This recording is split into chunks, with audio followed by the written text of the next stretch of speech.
Thank you for joining us on another episode of the Voices for Voices TV show and podcast. I am founder and executive director of Voices for Voices, Justin Allen Hayes. Thank you for joining us. Thank you for all the love and support you've given us now in our fourth season of our TV show and podcast. If you're able to, if you can hit that like button, share, follow, comment, that can help us get closer to the pretty big goal I have of trying to help 3 billion people over the course of my lifetime and beyond. And we are a nonprofit, so we operate on donations and sponsorships. So if you're able to, you can head over to Venmo, Voices for Voices, or you can go to lovevoices.org to help us continue to bring great quality content and great quality guests to us. So this show is going to be one of two, the first of two episodes we're going to be doing. And I'm very excited to have this conversation and have you hear and listen to this conversation. Very inspiring story of an individual who is a first responder just outside of Dallas, Texas. He is a firefighter of 22 plus years. His goal is to help anyone that wants to be a better version of themselves, and he is the man behind the brand Life Warrior United. So without further ado, we're going to welcome to our show Mr. Mark McAdams. Thank you for joining us. No, I'm glad to be here, man. Appreciate the opportunity to tell my story and tell a little bit about how I got here. Yeah, absolutely. So maybe we'll start on the career side of things. So individuals who may have an interest in being a firefighter, a first responder, how did that start for you? And then what type of qualifications do or an individual need to do to be a firefighter?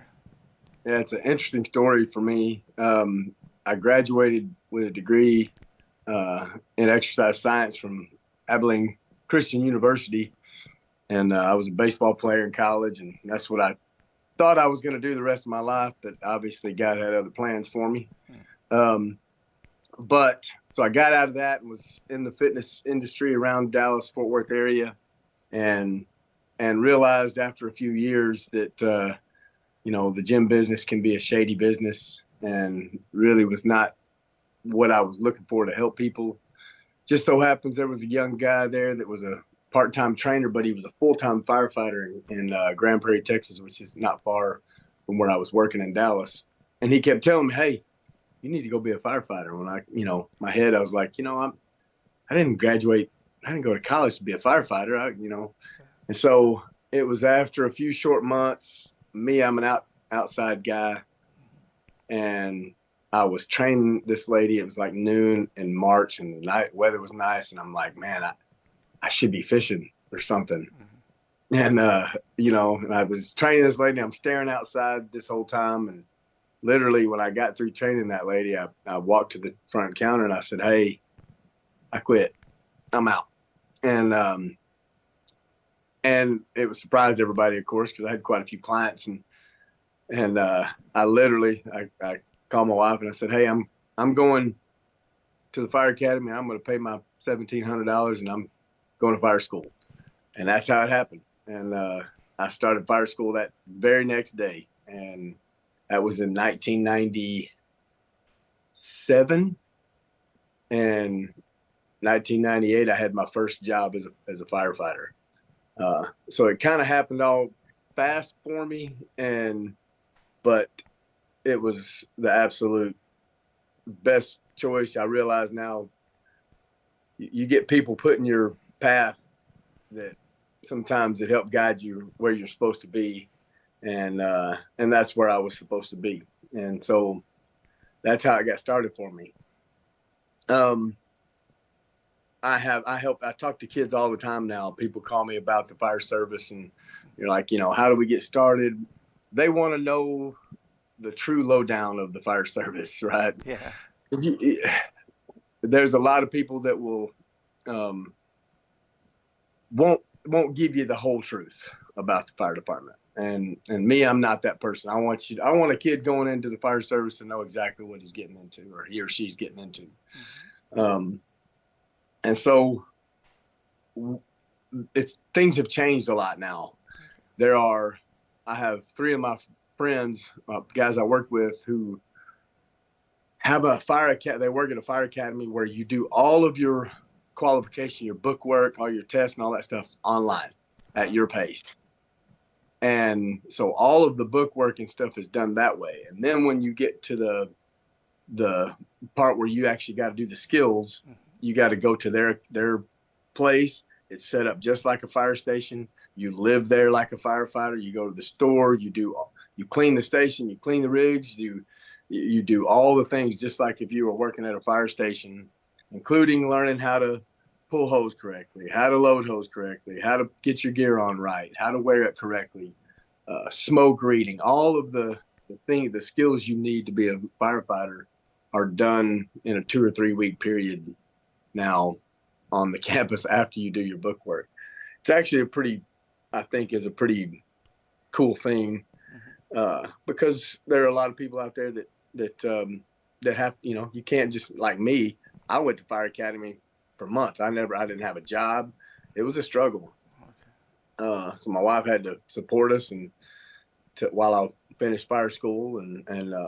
But now you can actually work and still go to fire academy, which is a great thing.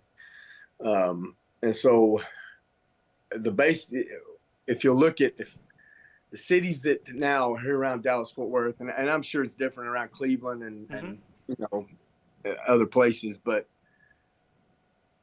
when you go test at a position, most of the time the city will ask you to be fire certified already. So you have to have gone through academy stuff already. They'd like you to be EMT certified already, which at most fire academies, they do those 2 things, fire EMT. When you get hired by a city, if they require you to be a paramedic, they'll send you to paramedic school and pay you to do that. Okay. And that's what happened with me. I got my first job at a city that wasn't required paramedic, and I worked for 2 years, and then I got a job at a different city, and they paid me to go through paramedic school for 6 months or however long it was. So fire certification, EMT certification, if you're a paramedic right now, if you're a fire EMT and medic, and you're almost a shoo-in, because these cities need people. And unfortunately, in the service industry where people serve others, things have gotten rough. I don't know what to attribute that to. I've kind of diving into that with my life warrior stuff, talking to other firefighters around the country, to see what to attribute that to. But it's a generational thing for sure. And, when I went and tested, first time I started testing, I remember going to Garland, Texas here. I was testing for 4 positions, and there were 2,800 guys there testing.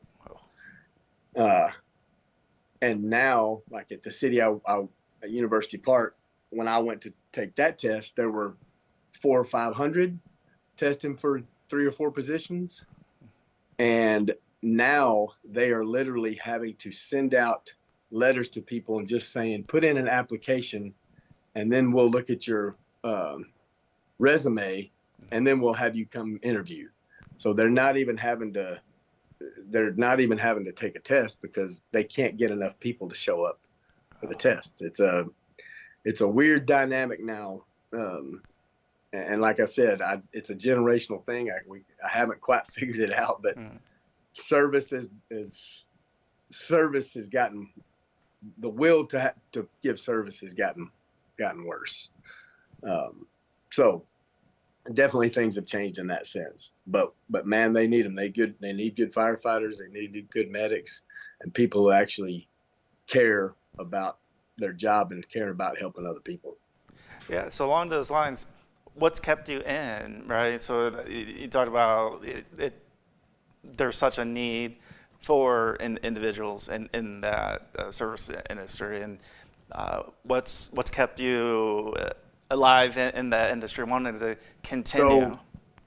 So, well, I want to say first of all that I did retire from the fire service, but I was in for the 22 years that I was in, and what got me out was physical stuff. Okay. It's a physically demanding job. I had 2 back surgeries while I was in. I have nerve damage still in my left leg, and I mean so physically, I knew as a firefighter I couldn't perform the job that I needed to perform, right? And there was always a chance that something was going to happen. And so I was injured. I was, man, it was a crazy set of events. And like I said, I feel like God makes things happen to kind of open your eyes sometimes. But I was off. I had a nerve issue in my right leg, had drop foot. While I was off waiting for surgery for that, I was in a major car wreck. And so I had more back injuries and back issues from that. And while I was off, my time period came and my birthday came, and it was like I could retire with full benefits and stuff right now, or I could go back. And there was a list of things that had happened physically in a 2 or 3 year period, and I was like, I think somebody's trying to tell me something, that maybe you should let the younger guys come in and take care of it. So that's what I did. But I stayed in longer than I had to, and it's because I loved it.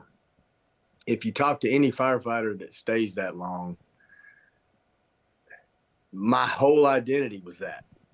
That's what I was. I mean, we were trench rescue, high angle rescue, hazardous materials. The things that they ask of firefighters now is insane. The medical things that we were doing, rapid sequence intubation stuff.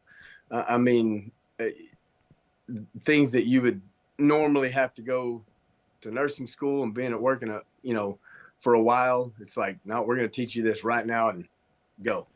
And so that was my whole identity, was that team atmosphere. I played sports my whole life, and man, it was just that brotherhood. There was this brotherhood of it. And so that's what I identified as. And I always tell people, when I go to my grave, a firefighter is what I'll be, no matter, when that is. And so, firefighting is you either love it or you hate it. And so I loved it. And if I thought I could physically do it, I've thought several times, like, hey, let's saddle up and go back and do it again. And but it's a dangerous job too. There were I had my incidences, like my wife said, you pushed the envelope enough.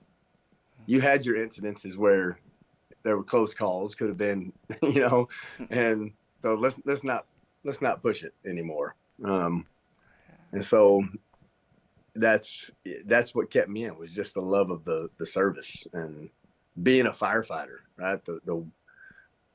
The way people treated you and talked to you and saw you, and it was a pride thing. So that's what kept me in, and usually that's what keeps most firefighters in longer than they should be.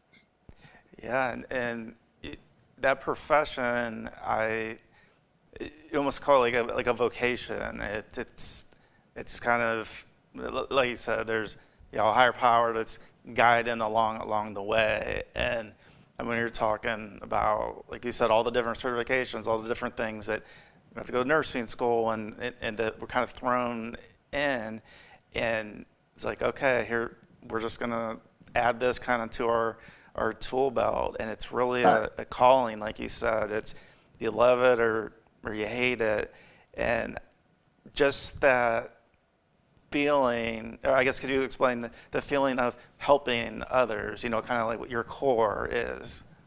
Yeah. I've always been, which is kind of the reason I started this whole brand of mine in the first place.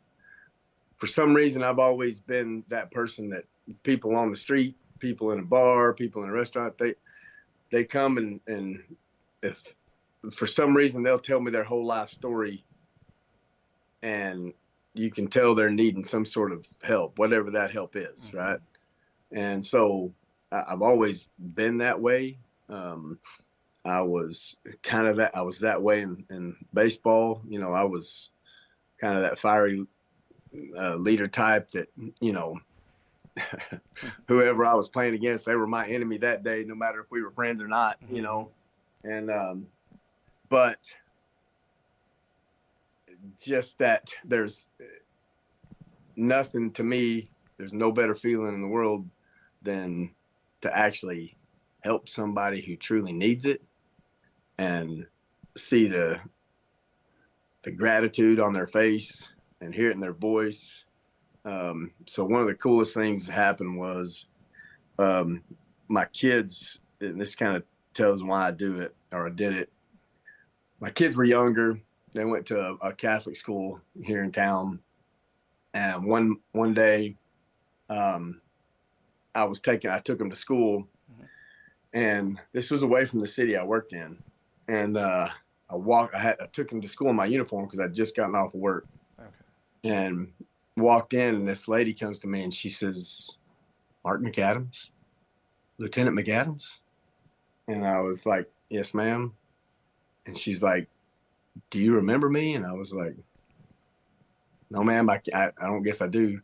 And she said, "This is," I can't remember her daughter's name. "This is my daughter. She's in first grade here now. We just moved here, got her in first grade. You showed up at my house and saved her. She was not breathing. And, we were trying to get her back. You showed up at my house as a medic in University Park and brought her back to life. And now here she is." Oh my gosh. And so it still gives me chills. Yeah. You're like, okay, you're like, wow, that's why I do this.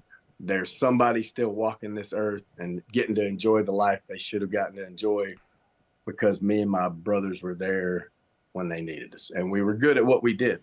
Yeah. And so for me, that's all that matters. The money, firefighting, you're never going to get rich.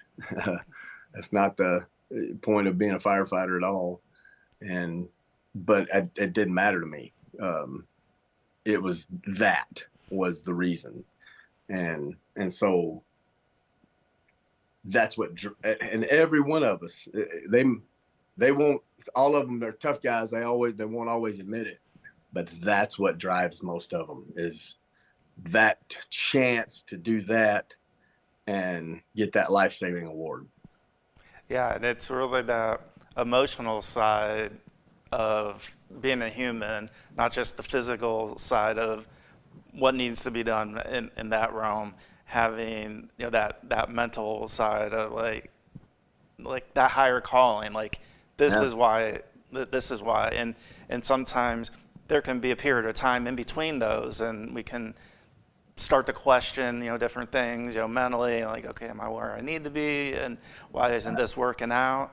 And this kind of leads into the next topic as we start to wrap up this episode, and then we'll continue in the second, is trauma. And people can experience trauma from all kinds of things. And being a firefighter, being in that line of business is no exception.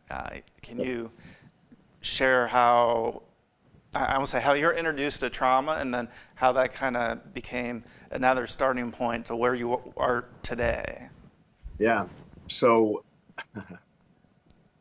it literally started for me 2 weeks into the job as a firefighter. My very first CPR I ever did was on a 3-month-old. And I was just an EMT. I still green, just started, had practiced on, dolls, and never really on a, human 3-month-old. And I'm listening to the medics tell me what to do, to helping me out. And I'm bagging, and ended up, we get to the hospital, and baby didn't make it. And so to have to hear the screams of that mom and dad I was like, man, this was not something here I was, I'm going to be a firefighter. I'm going to go fight fire. I'm going to save people from fires and do this stuff. The realization that, wait a minute, I'm going to see this too. And that was the first time, 2 weeks into my job, I thought, oh man, what have I gotten myself into? And so it started right away. I didn't know it at the time, but even that call would come back years and years and years and years later. And so my first 2 years on the job, that city I worked in East Dallas, oh man, I saw a lot of that kind of stuff. And so that is the other part of the job that I try to explain to young kids when they're getting in. Like, hey, you're going to love your job. There's going to be brotherhood. You're going to get to do cool man stuff. You're going to go fight fire, and, you're going to cut cars open, and you're going to do all kinds of stuff. But you're also going to see some things you never wanted to see in your whole life, and you'll never forget. And so it's just part of it. And I don't know, again, if that's part of the reason services dropped. And, because that is a realization of it. I don't know. But that's how the job began for me. And so you realize, unless you're in certain parts of the city, every city has its parts that are not that great, and some that are better. And some of those you're going to find a lot of the parts that aren't better. You're going to find a lot of fire in. You're going to go get to do it, get to perfect your craft. Some cities, that aren't that way, but 100% you're going to make medical calls. That is the fire service for sure. And majority of calls you make are going to be that. And so just things have changed. Firefighting is changed. And so the trauma part it just goes hand in hand. Yeah, and I know, speaking from my experience with experiences many years ago that kind of subconsciously were still there, and it was almost like a stacking of dominoes, where it's like, okay, I'm going to continue on, and it wasn't until I had my crash and ended up in the psych ward for 5 days, where I was able to really just start at ground zero and just talk about, oh my gosh, I wrote down 138 different things over the course of my life up to that point. I was like, okay, they have different relationships and decisions and things, and I was like, oh my gosh, like I didn't realize there was that inside of me, and all these years that's what I was holding. And then you have the day-to-day of like, what am I going to do today? How's work? And how am I going to survive as a human being? And I think that for me, it was truly healing in the sense of, okay, I need to, put the ego aside, and there's certain things I can kind of get through, man up, whatever you want to call it. But then there's others. It's like, you know what? I have emotions, and there are things I just need to talk to somebody. Right. And yeah, it comes to that realization, right? And mine, like I said, it, and we can talk about this, in a little bit in the next episode too. But, mine drug out over years, and the old school fire department way was, hey, just keep your mouth shut. Don't be a sissy.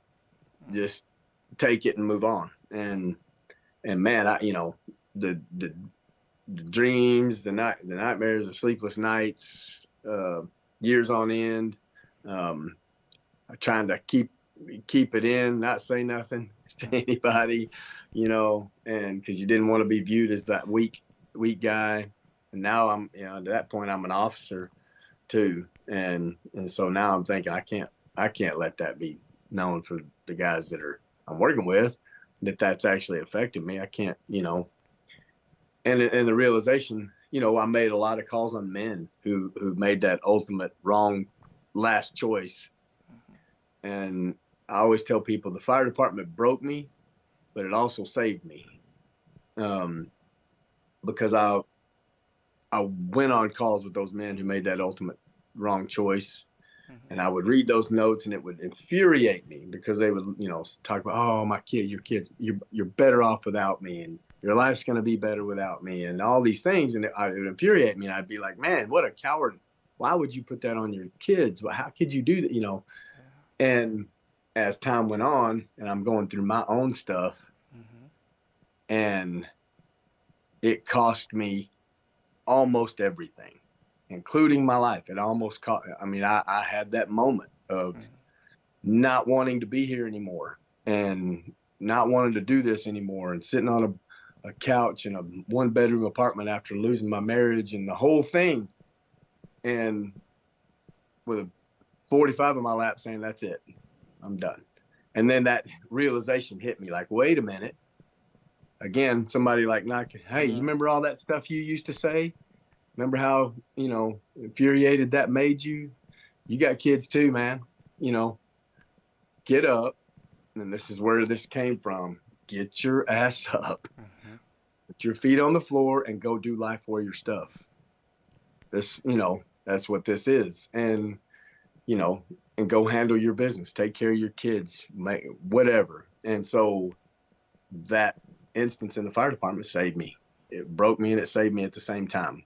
And so, yeah, that's where this whole thing came from. And there's so many men and women out there, fire service, police, EMS, nurses, doctors, that they go through the same thing. And they make that ultimate wrong choice because they can't see past that darkness that they're in at the moment.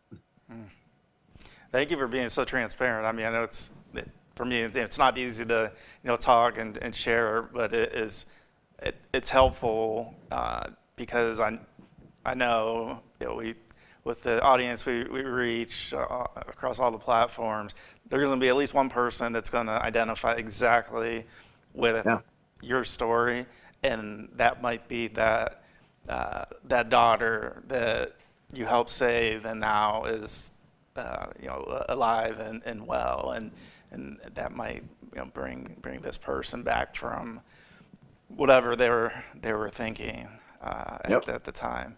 Well, we hit the time for the first episode, so we'll come back with Mark for our second episode, and we want to thank you, our viewers, our listeners, for joining us on this episode with Mark McAdams. It's been very powerful.